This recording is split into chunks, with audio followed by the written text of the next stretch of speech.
Então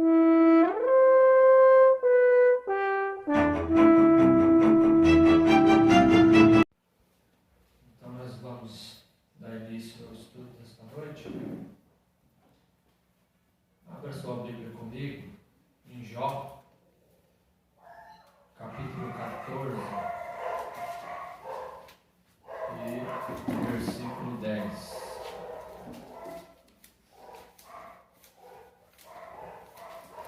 Jó 14, versículo 10.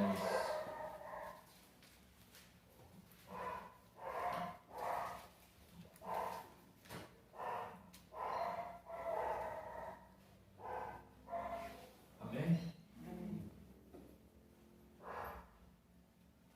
Mas, morto o homem, é consumido. Sim, rendendo o homem o espírito. Então, onde está? Onde está? Essa é a pergunta, esse é o nosso estudo de hoje. Onde estão os mortos? Aqui, Jó faz essa indagação e depois ele fala mais algumas coisas, mas enfim, hoje nós vamos atentarmos para esse assunto, onde muitos têm dúvidas, né? Onde estão os mortos? Se perguntar para alguém, vão falar, estão no cemitério, né? Na sepultura, estão debaixo de 7 palmos de terra, estão enterrados. Outros foram cremados, jogou as suas cinzas no mar, nos rios, e outros que foram comidos por peixe no mar. Então, aonde estão os mortos? Fisicamente, nós vemos que o corpo, ele quanto pode estar na sepultura, como cremado, ou foi comido por peixe, a pessoa morreu no mar, outro morreu no incêndio, né? O corpo foi carbonizado e assim tem vários lugares onde o corpo do morto pode se encontrar. Mas nós vamos falar aqui não do corpo, o corpo físico, porque nós somos feitos de corpo, alma e espírito. Então, quando o corpo morre, a Bíblia diz que o pó volta ao pó como era e o espírito volta a Deus que o deu. É Eclesiastes, capítulo 12, versículo 7, se eu não me engano. E a alma da pessoa, ela vai estar em algum lugar. E nós vamos, biblicamente aqui, falar sobre isso. Então vamos abrir ali as nossas Bíblias. Eclesiastes, capítulo 9, versículo 3. Eclesiastes, capítulo 9, versículo 6. Fica depois de Provérbios. Provérbios depois de Salmos. Eclesiastes, capítulo 9,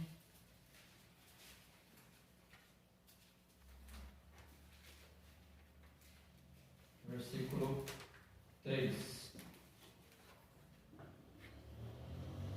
Este é o mal que há entre tudo quanto se faz debaixo do sol, que a todos sucede o mesmo, que também o coração dos filhos dos homens está cheio de maldade, que há desvarios ou desvários no seu coração, na sua vida, e que depois se vão aos mortos.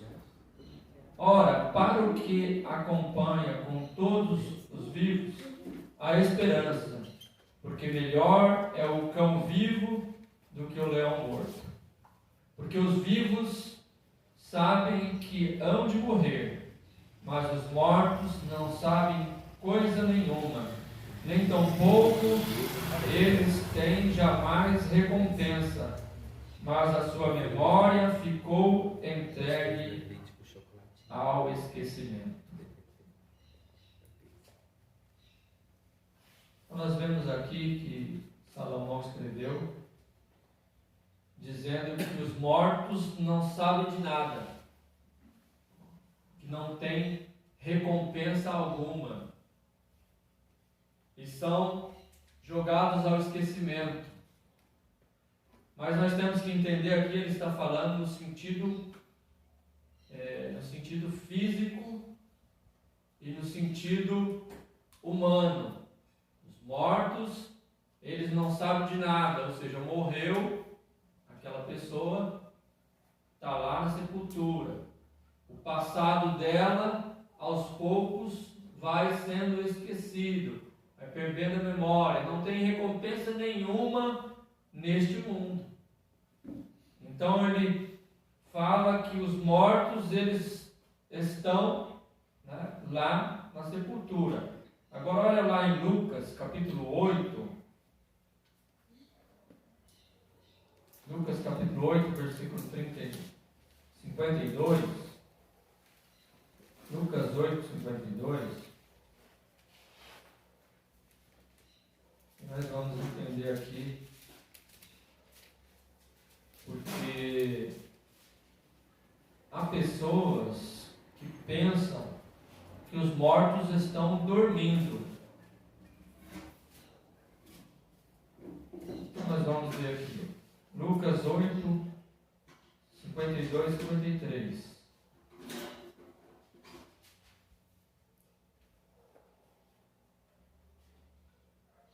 E todos choravam e pranteavam, e ele disse: não choreis, não está morta, mas dorme. E riam-se dele, sabendo que estava morta. Esse episódio foi da filha de Jairo, que estava doente. Quando Jesus foi lá para curá-la, falaram: já está morta, não tem mais jeito. E Jesus disse: está dormindo. Não, ela está dormindo. Mas todo mundo sabia que ela tinha morrido. Então Jesus aqui, ele compara a morte como um sono. Está dormindo. Então, essa passagem bíblica, algumas pessoas afirmam a sua posição em cima desse versículo, que os mortos, eles estão dormindo. Eles estão num estado de dormência e inconsciência total, e que só vão ser ressuscitados no dia do julgamento. Olha lá em João, capítulo 11. João, capítulo 11.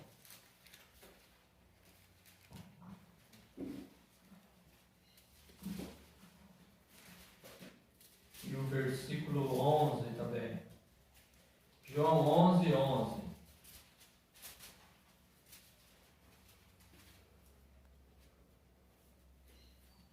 Assim falou, e depois disse-lhes: Lázaro, o nosso amigo, dorme, mas vou despertá-lo do sono. Disseram, pois, seus discípulos: Senhor, se dorme, estará salvo. Mas Jesus dizia isso da sua morte. Eles, porém, cuidavam que falava do repouso do sono. Então veja que Jesus aqui, ele novamente, ele falou que Lázaro estava dormindo. E Lázaro já estava morto há 4 dias quando Jesus chegou ali. E quando Jesus disse, os discípulos, então, está bem, mas Jesus falou: Lázaro está morto.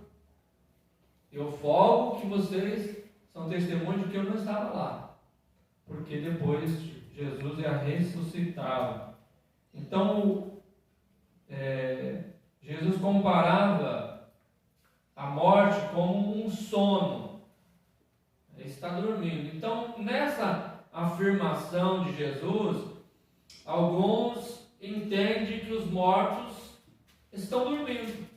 Está lá, morreu, está lá na sepultura, o corpo, e a pessoa não tem consciência nenhuma de que viveu, ou seja, é como se tivesse assim um sono profundo, sem consciência de nada. Então alguns entendem desta maneira. Mas nós vamos hoje aqui ver que não é bem assim a realidade. Que a pessoa que morre, ela não vai estar dormindo inconsciente e vai despertar no dia do juízo. Não é bem assim que acontece. Mas vamos continuar aqui, irmãos. Veja bem, os mortos supostamente até agora estão dormindo. Agora, nós vamos lá para Apocalipse, capítulo 6, e versículo 9. Nós vamos ver se realmente os mortos estão dormindo. Apocalipse, capítulo 6, versículo 9.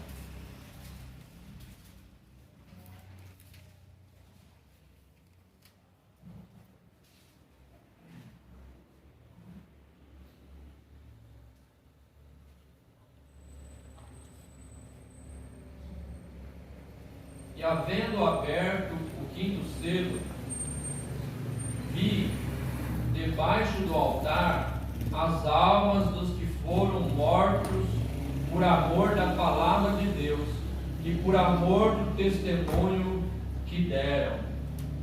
Clamavam com grande voz, dizendo: até quando, ó verdadeiro e santo dominador, não julgas e vingas o nosso sangue dos que habitam sobre a terra? Aqui, irmãos, está falando dos mártires que morrerão na grande tribulação. E veja aqui que as almas desses que morreram não estavam dormindo. Eles estavam embaixo do altar, clamando a Deus ali por justiça. Então logo nós vemos que quando a pessoa morre, ela não vai ficar dormindo, não vai ficar no sono.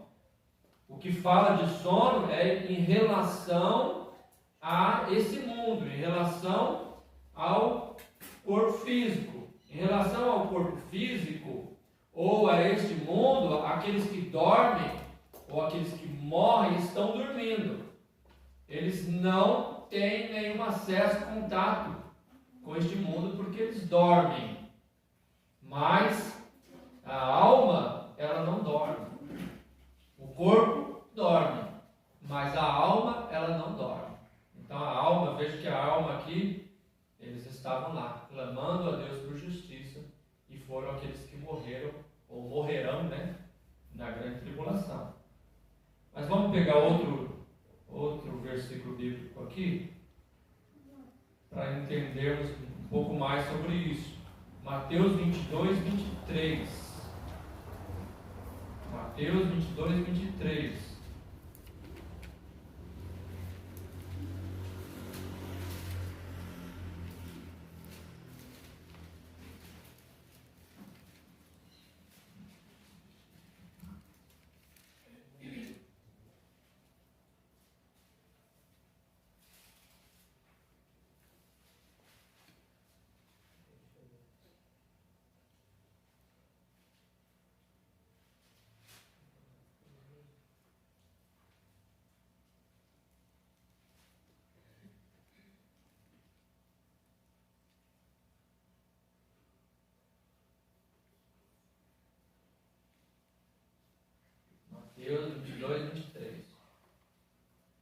mesmo dia chegaram junto dele os saduceus, que dizem não haver ressurreição, e o interrogaram, dizendo: Mestre, Moisés disse: se morrer alguém, não tendo filhos, casará o seu irmão com a mulher dele, e suscitará descendência a seu irmão.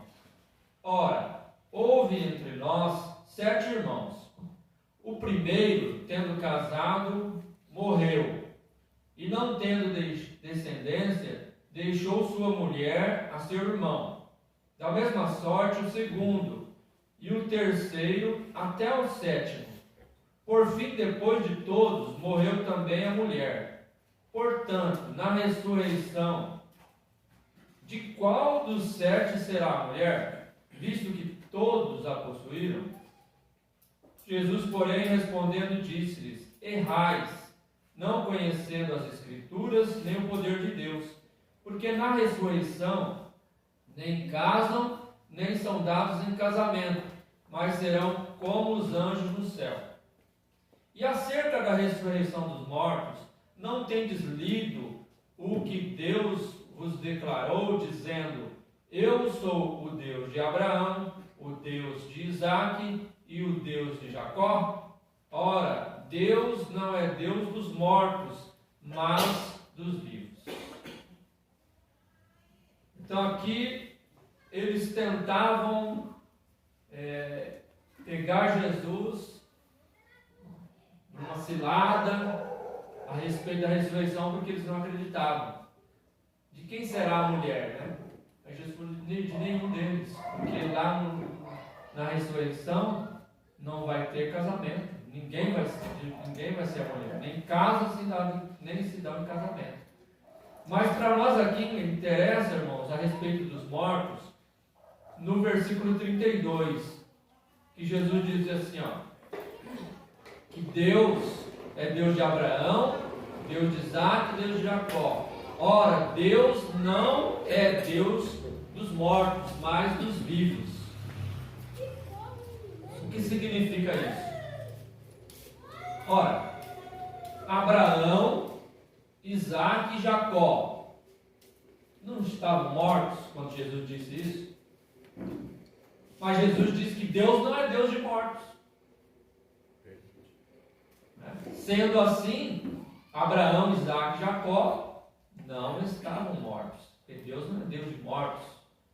Então Jesus já deu entendimento ali de que quando alguém morre, morre o corpo, porém a alma vive, está viva.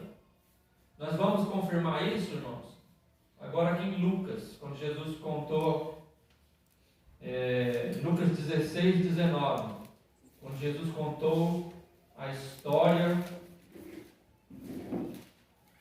Lucas 16, 19, a história do rico e de Lázaro, que aqui fala que é uma parábola, mas pela narrativa nós vemos que não é uma parábola. Por quê? Porque logo que se inicia aqui, no versículo 19, ele diz assim: ora, havia um homem rico. Então não é a parábola, é uma comparação. E aqui é uma afirmação que esse homem rico, ele existia. Então essa história que Jesus contou, que havia um homem rico e vestia-se de púrpura e de linho finíssimo, e vivia todos os dias regalada e esplendidamente. Havia também um certo mendigo, chamado Lázaro, que jazia cheio de chagas à porta dele, ou daquele, e desejava alimentar-se com as migalhas que caíam da mesa do rico. E os próprios cães vinham lamber-lhe as chagas. E aconteceu que o mendigo morreu e foi levado pelos anjos para o seio de Abraão. E morreu também o rico e foi sepultado. E no inferno ergueu os olhos, estando em tormentos, e viu ao longe Abraão e Lázaro no seu seio. E clamando disse: Abraão, meu pai, tem misericórdia de mim e manda Lázaro que molhe na água a ponta do seu dedo e me refresque a língua, porque estou atormentado nesta chama. Disse, porém, Abraão: filho, lembra-te de que recebeste os teus bens em tua vida, e Lázaro somente males, e agora este é consolado e tu atormentado. E além disso está posto um grande abismo entre nós e vós, de sorte que os que daqui quisessem passar daqui para vós, não poderiam, nem tampouco os de lá passar para cá. E disse ele: rogo-te, pois, ó Pai, que o mandes à casa de meu pai, pois tenho 5 irmãos, para que lhe dê testemunho, a fim de que não venham também para este lugar de tormento. Disse-lhe Abraão: eles têm Moisés e os profetas, ouçam-nos. E disse ele: não, Abraão, meu pai, mas se algum dos mortos fosse ter com eles, arrepender-se-iam.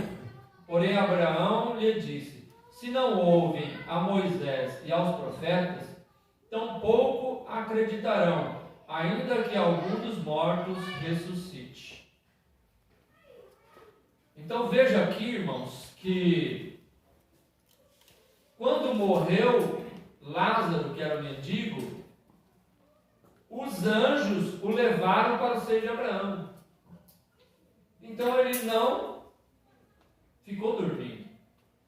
Ele foi levado assim, que ele morreu, a Bíblia fala, quando ele morreu, ele foi levado pelos anjos ao seio de Abraão. E veja que a Bíblia fala aqui, e o rico, morreu o rico, e foi sepultado. Ele foi sepultado. Aí precisamos entender, veja bem, todos os dois foram sepultados. Tanto Lázaro como o rico, o corpo deles foram sepultados. Porém, no versículo seguinte fala que o rico, ele estava no inferno. Né? E no inferno, ergueu os olhos, estando em tormentos. Agora vamos só entender o seguinte: quando Lázaro morreu, ele não ficou dormindo, os anjos levaram ele para o seio de Abraão. E quando o rico morreu, quem levou ele para o inferno? Alguém? Demônio. Isso, exatamente. Os demônios levaram ele para o inferno. Então, quando a pessoa ela morre, na mesma hora que o corpo ali cai morto, a alma e o espírito saem daquele corpo. O espírito volta a Deus e a alma, quando salvo, é levado para o seio de Abraão. E quando não está salvo, é levado para o inferno, na mesma hora. E fica em tormento. Então, hoje mesmo, irmãos, tem muitas almas no seio de Abraão e tem muitas almas já no tormento, no inferno e sofrimento hoje. Então, a pessoa morreu, não tem segunda chance, não tem purgatório, que é outra doutrina diabólica, onde ensina que a pessoa morre, vai para o inferno, pagar ali os pecados por algum tempo, depois que pagou os pecados, aí vai para o céu. É uma grande mentira. Depois que cair lá no inferno, nunca mais sai. Vai ficar por toda a eternidade ali, naquele tormento. E veja bem aqui, que quando a pessoa morre, ela mantém todos os seus sentidos. Veja bem que o rico, ele falava. O rico, ele ouvia também. Abraão falava e ele ouvia. O rico, ele sentia sede. Pediu para Lázaro molhar o dedo de Lázaro e refrescar ele. ele sentia dor, estou atormentado aqui nessa chama. Então ele estava com sofrimento. Então todos os sentidos, eles são preservados. A pessoa vai ter todos os sentidos como no corpo. Aí há algumas pessoas que falam que Lázaro não sentia, não lembrava das coisas aqui no mundo, né? Porque há algum versículo bíblico que fala que quando nós formos para o céu, nós não vamos lembrar do sofrimento daqui da terra. E alguns até falam, porque se for no céu lembrar do sofrimento aqui da terra, não vai ser céu. Mas na verdade as pessoas estão enganadas. Porque quando nós chegarmos no céu, nós vamos lembrar de tudo que nós vivemos aqui na terra. Por que nós vamos lembrar? Porque se nós não lembrarmos, que sentido teve nós vivermos aqui? Não vamos lembrar o que eu vim fazer aqui na terra. Eu estou no céu, por exemplo, vamos dizer que chegamos no céu. Você está no céu. Céu, o que é céu? Você viveu na terra e aí, eu vivi na terra? Não lembro de nada. Você viveu lá, você aceitou Jesus. Jesus? Quem é Jesus? Veja como não tem sentido nenhum você não lembrar. Então, para que você viveu aqui na terra? Não tem cabimento nenhum. Então, nós vamos lembrar de tudo. E agora, simples, falar, mas biblicamente como vai provar isso? É simples. Veja bem que Abraão fala aqui, disse, porém, Abraão: lembra-te que recebeste os teus bens na vida, e Lázaro somente males. Agora este é consolado e tu atormentado. Lázaro era o quê? Consolado. Do quê? Se ele não lembrava de nada, não lembro de nada. Ele está sendo consolado do quê, se ele não lembrava? Então, se ele está sendo consolado, ele estava consolado porque ele lembrava de todo o sofrimento, da vida de mendigo, que nós sabemos que não era nada fácil, cheio de feridas, chagas, os cães lambiam as feridas dele, e lá ele estava sendo consolado. Da mesma forma, nós, o que significa dizer que não lembraremos das dores desse mundo, significa que nós não sentiremos mais as dores, nós seremos consolados, confortados. Ora, a Bíblia fala que uma mãe, quando está para dar à luz, ela sente grande dor, mas quando nasce ali a criança, ela já não se lembra mais das dores, pela alegria de receber ali o seu filho nos seus braços, né? Porque maior é a alegria de ter o filho nos braços do que a dor que passou ali no parto. Então também nós receberemos maior alegria de estarmos na eternidade com Deus do que todas as lutas e sofrimentos que nós possamos passar aqui na terra. Então ficou claro que, na verdade, os mortos, quando morrem, não estarão dormindo, mas sim já vão diretamente para o sofrimento ou para a eternidade com Deus, para sermos consolados, né? Até que chegue o dia do juízo, onde todos vão sair e vão se encontrar lá no grande trono branco, onde será o julgamento.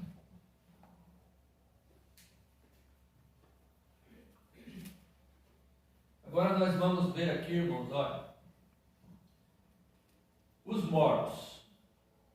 Mas a pessoa morreu, né? Nós sabemos que a alma da pessoa que morre não vai ficar dormindo, né?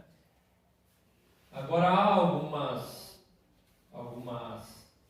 religiões, vamos dizer assim, que ensinam que há uma comunicação do mundo espiritual com o físico, ou seja, uma pessoa que morreu, ela pode se comunicar com as pessoas que estão vivas, né? É isso que ensina o Espiritismo, que a pessoa morreu e aí depois ela, através de um suposto médium, incorpora ali o espírito daquela pessoa e começa a trazer mensagens, começa a falar com aquela pessoa, ou até mesmo tem pessoas que começam a ver, já vi, irmãos, muitas experiências dessa forma. A pessoa fala assim, eu vi, por exemplo, tem uma menina que fala, eu vi a minha avó, conversava com ela, e isso e aquilo. Mas será que realmente estava vendo? Era a avó, era o parente que morreu? Será que tem como os mortos se comunicarem com os vivos? Ora, vamos ler lá em 1º livro de Samuel, capítulo 28. 1 Samuel, capítulo 28, versículo 5. Porque as pessoas que afirmam isso, eles têm como base essa passagem bíblica.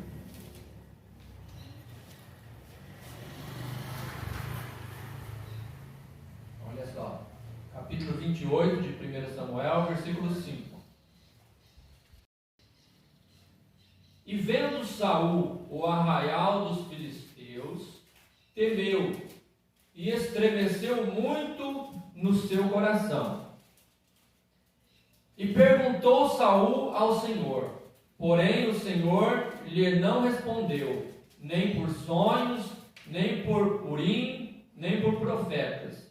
Então disse Saul aos seus criados, buscai-me uma mulher que tenha o espírito de feitiçaria, para que vá a ela e a consulte. E os seus criados lhe disseram, eis que em Endor há uma mulher que tem o espírito de adivinhar.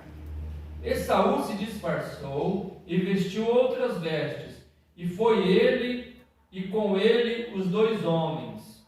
E de noite vieram a mulher e disse, peço-te que me adivinhes pelo espírito de feitiçaria e me faça subir a quem eu te disser.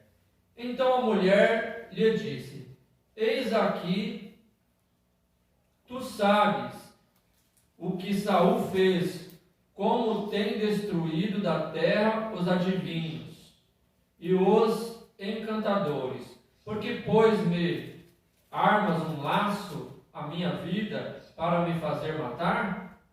Então Saul lhe jurou pelo Senhor, dizendo, vive o Senhor, que nenhum mal te sobrevirá por isso. A mulher então lhe disse, a quem te farei subir? E disse ele, faze-me subir a Samuel. Vendo, pois, a mulher a Samuel, gritou em alta voz. E a mulher falou a Saul, dizendo, por que me tens enganado?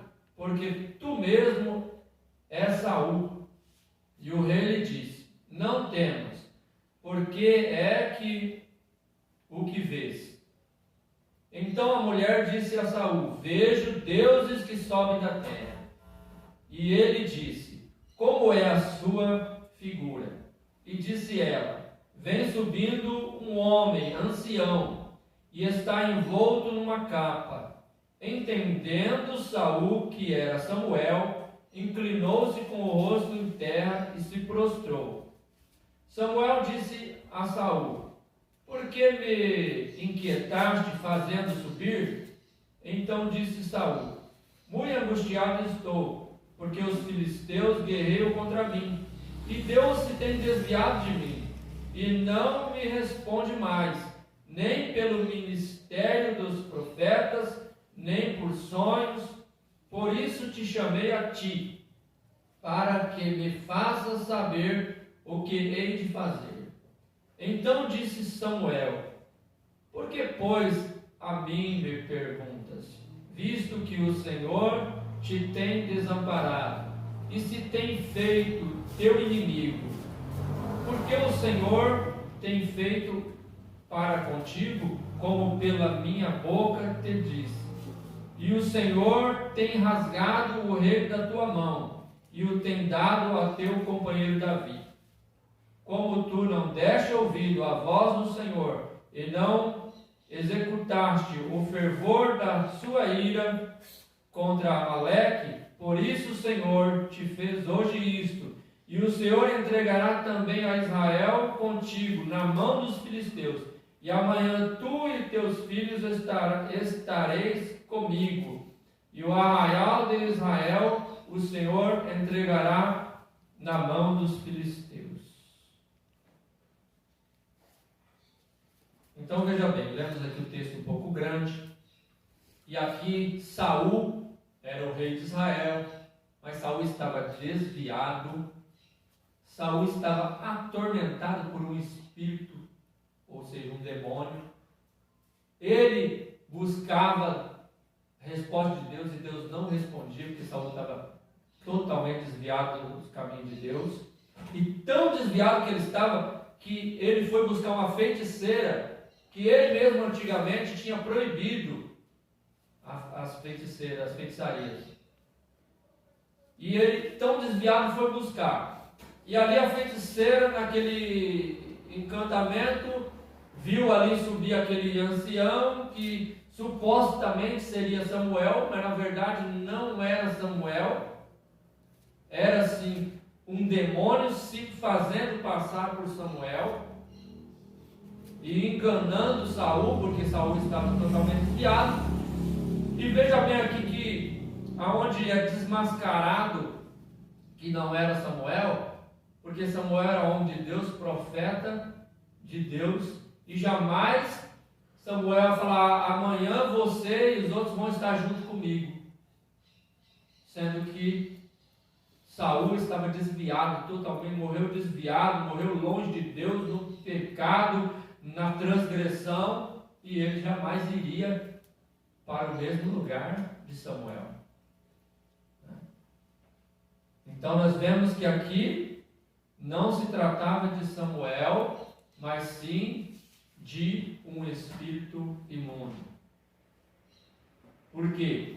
Onde nós lemos lá também na história de Rico e Lázaro, onde Abraão fala assim, que ainda que um morto ressuscitasse, ninguém acreditaria, porque lá na terra tem Moisés e os profetas, ou seja, Moisés, o Pentateuco, os 5 livros da Bíblia, e os profetas, os demais livros que existiam até a época de Jesus, e para nós hoje, os evangelhos.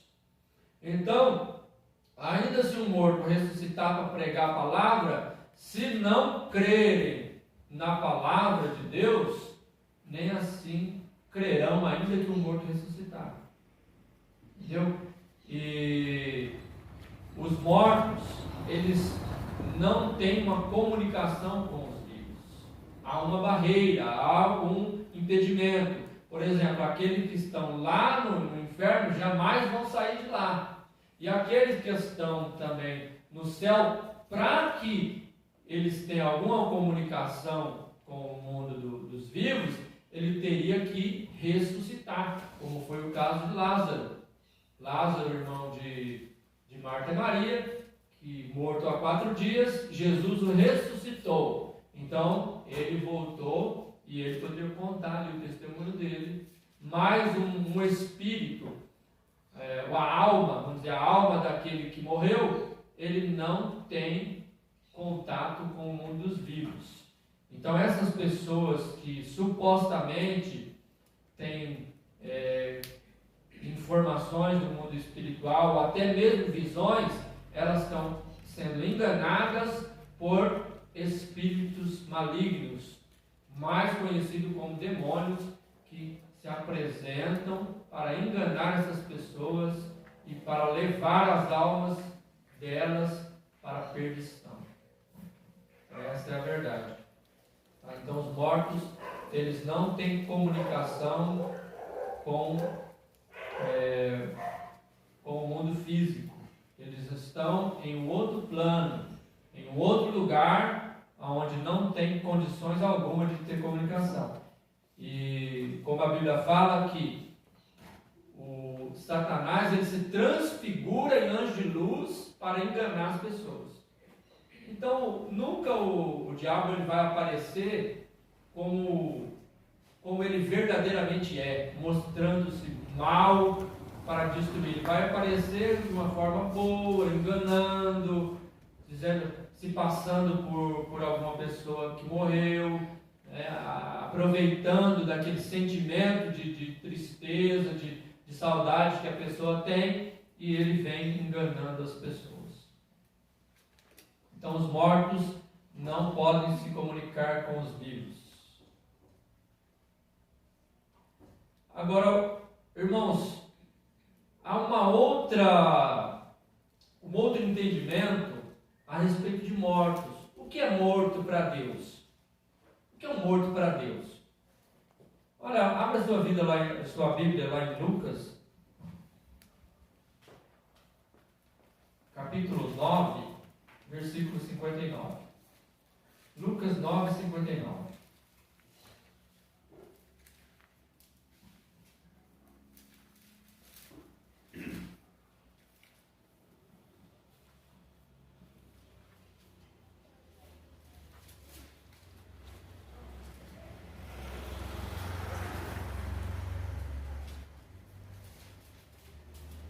Lucas, capítulo 9, versículo 59.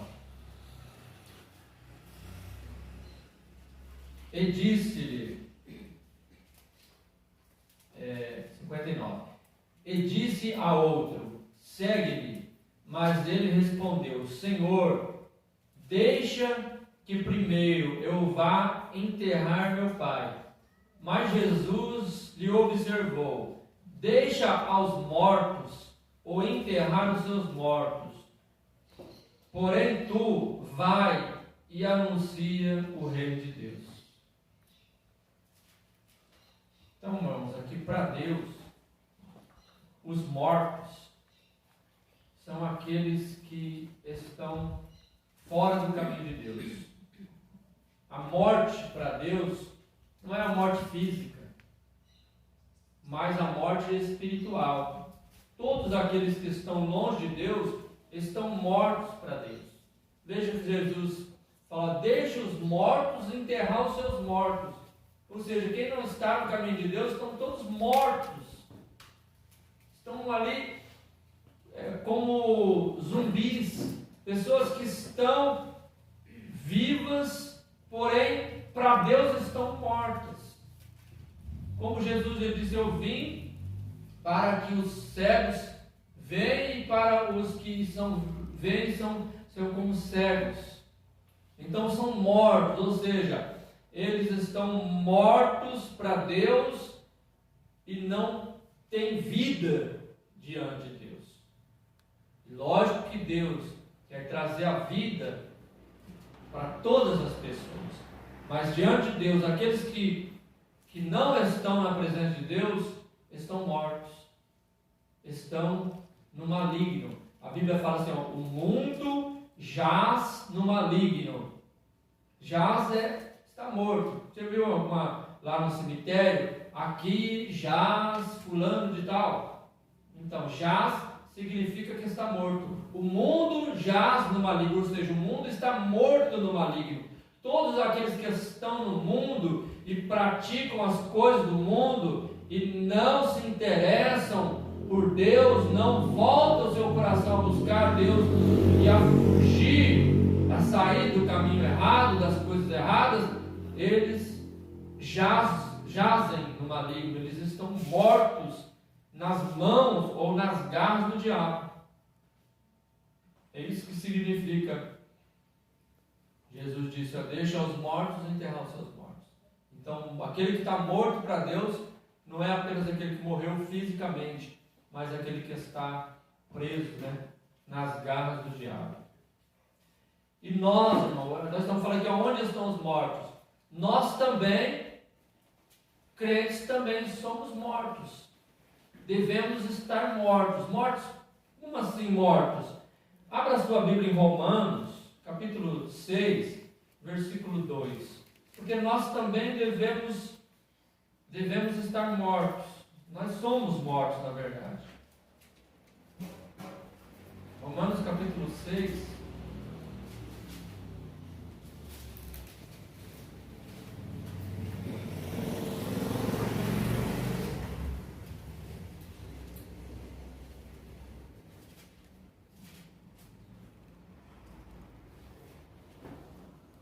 Desde o versículo 1. Que diremos, pois? Permaneceremos no pecado para que a graça seja mais abundante? De modo nenhum. Nós que estamos mortos para o pecado, como viveremos ainda nele? Agora versículo 9. Sabendo que, havendo Cristo ressuscitado dos mortos, já não morre, a morte não mais terá domínio sobre ele. Pois quanto a ter morrido, de uma vez morreu para o pecado, mas quanto a viver, vive para Deus. Assim também vós considerai-vos como mortos para o pecado, mas vivos para Deus, em Cristo Jesus, nosso Senhor. Nós também somos mortos. Mortos para o pecado. Para o pecado nós morremos. O que significa isso? Que o pecado já não tem mais domínio sobre a nossa vida. Porque como Cristo morreu e ressuscitou, nós estamos vivos para Deus. Por isso os que estão no mundo para Deus são mortos. Mas nós vivemos para Deus, mas morremos para o pecado. Porque o pecado não tem mais domínio sobre as nossas vidas. Por quê? Porque nós temos o Espírito Santo de Deus que nos convence do pecado, do juízo e da justiça. Por isso, o pecado ele não reina mais em nós. Nós não temos prazer no pecado.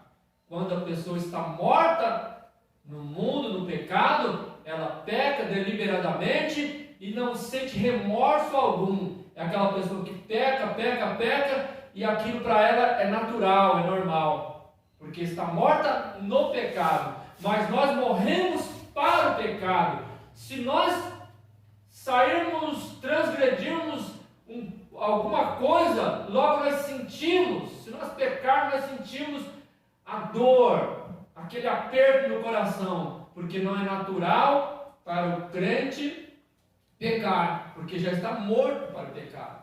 Se nós já morremos para o pecado, como diz Paulo, como viveremos ainda nele?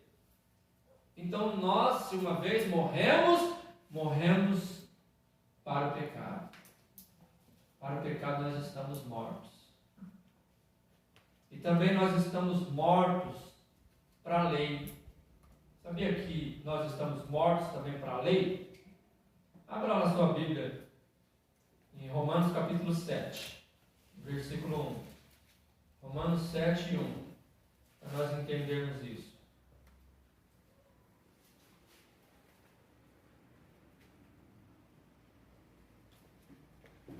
Não sabeis vós, irmãos, pois que falo aos que sabem a lei, que a lei tem domínio sobre o homem por todo o tempo que vive.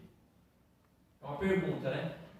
Porque a mulher que está sujeita ao marido, enquanto ele vive, está ligada pela lei. Mas morto o marido, está livre da lei do marido. De sorte que, vivendo o marido, será chamada adúltera, se for do outro marido. Mas morto o marido, livre está da lei, e assim não será adúltera se for do outro marido.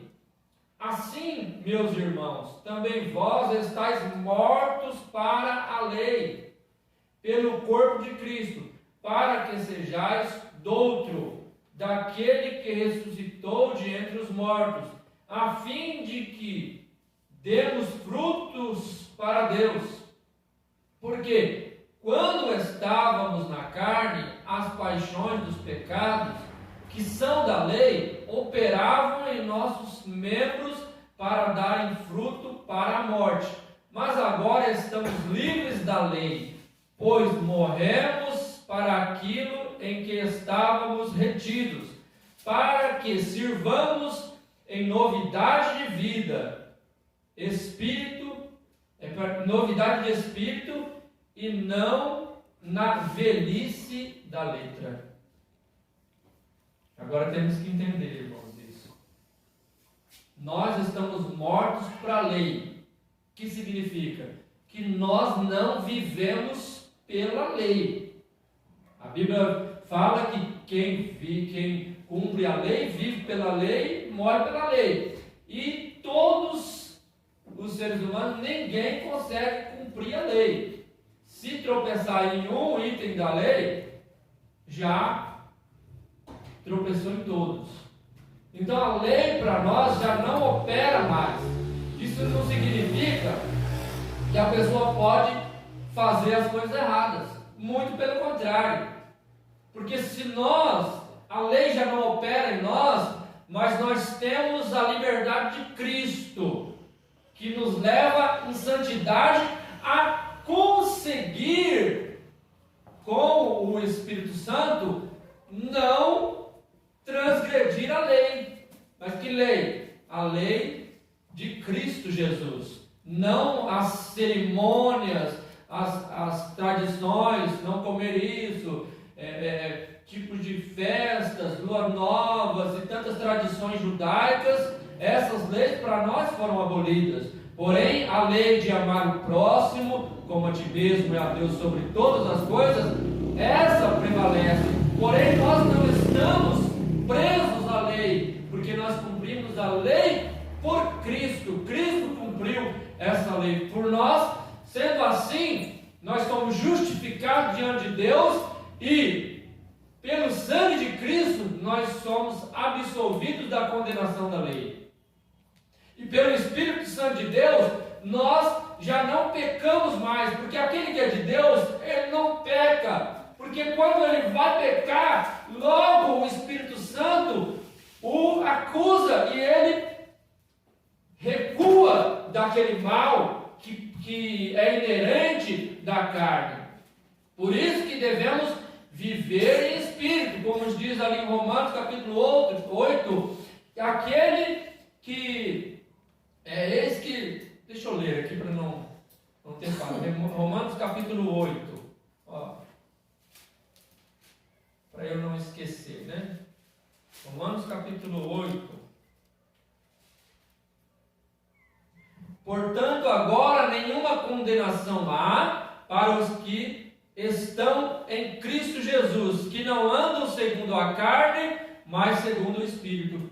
Por que a lei já não opera mais em nós? Porque nós somos livres, mortos para a lei. Porque nós não andamos mais segundo a carne, mas andamos segundo o Espírito Santo, que nos conduz em santidade na presença de Deus.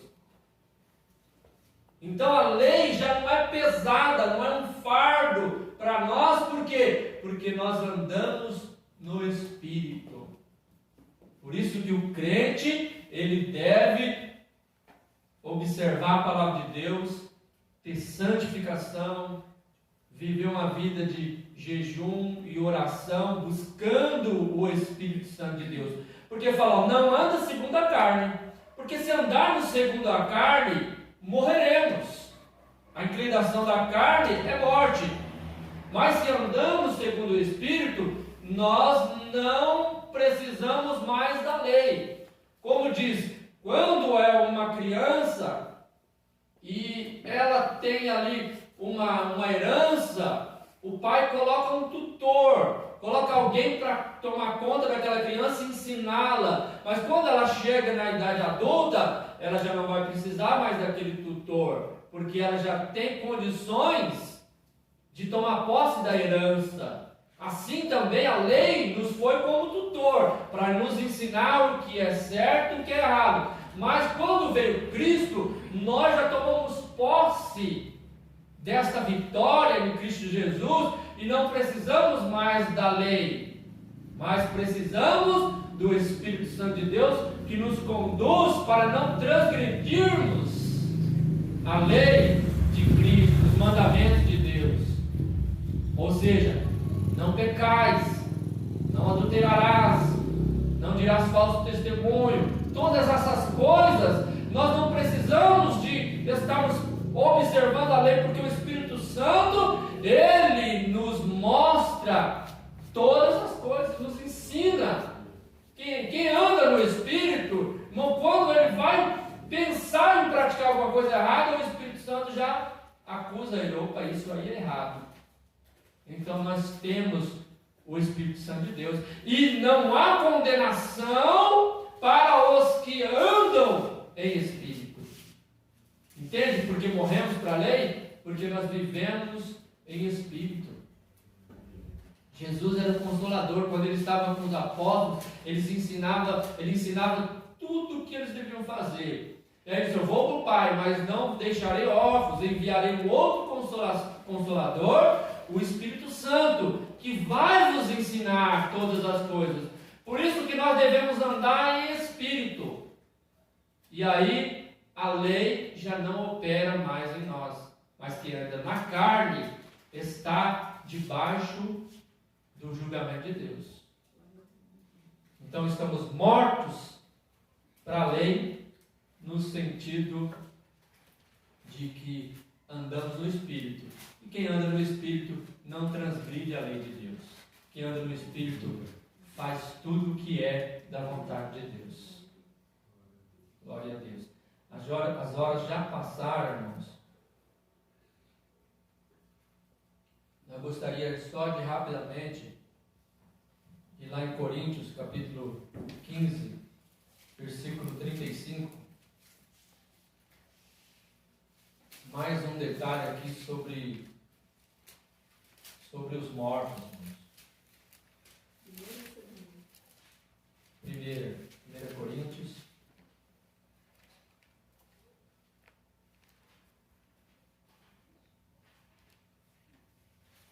Capítulo 15, versículo 35. Para nós encerrarmos o estudo desta noite. Se alguém tiver pergunta, pode fazer.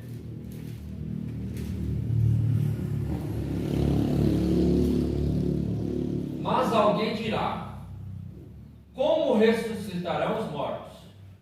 E com que corpo virão? Tá, outra pergunta. Os mortos, como eles ressuscitarão? E com que corpo virão? Então nós não temos tempo para ler. Eu vou explicar aqui que Paulo nos diz assim: olha, quando nós plantamos, vamos dizer aqui, um pé de abacate, nós plantamos ali a semente do abacate, né? E de todas as outras plantas. Mas o que nasce é a planta. A semente ela é plantada, mas vem ali um abacateiro enorme. A semente é pequenininha, mas quando cresce vira aquela árvore gigante. Então, da mesma forma, planta-se uma semente. O nosso corpo, ele é comparado aqui com plantando uma semente. Nós somos sepultados, morte física. Então, planta-se um corpo físico, ressuscita um corpo espiritual, um corpo glorioso. O que planta não é o mesmo que ressuscita. Nós não ressuscitaremos com este corpo. Inclusive, diz aqui, versículo 50. E agora digo isto, irmãos, que carne e sangue não podem herdar o reino de Deus, nem a corrupção herda a incorrupção. Carne e sangue não pode herdar o reino de Deus. Então o corpo físico, ele é plantado ali, morre, vai para o pó. E quando ressuscita, vai ressuscitar o corpo espiritual.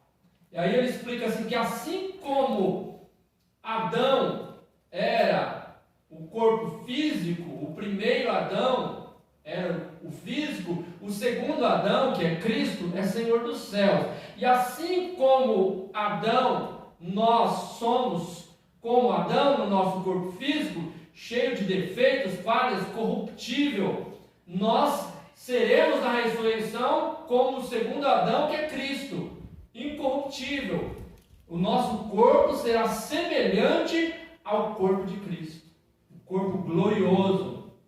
Assemelha-se, assim também, 42, assim também a ressurreição dos mortos, semeia-se corpo corrupto e ressuscitará a incorrupção. Semeia-se ignomínia e ressuscitará em glória. Semeia-se fraqueza, ressuscitará com vigor. Semeia-se corpo animal, ressuscitará corpo espiritual. Se há corpo animal, também há corpo espiritual. Então o nosso corpo será como o corpo do nosso Senhor Jesus Cristo. Amém?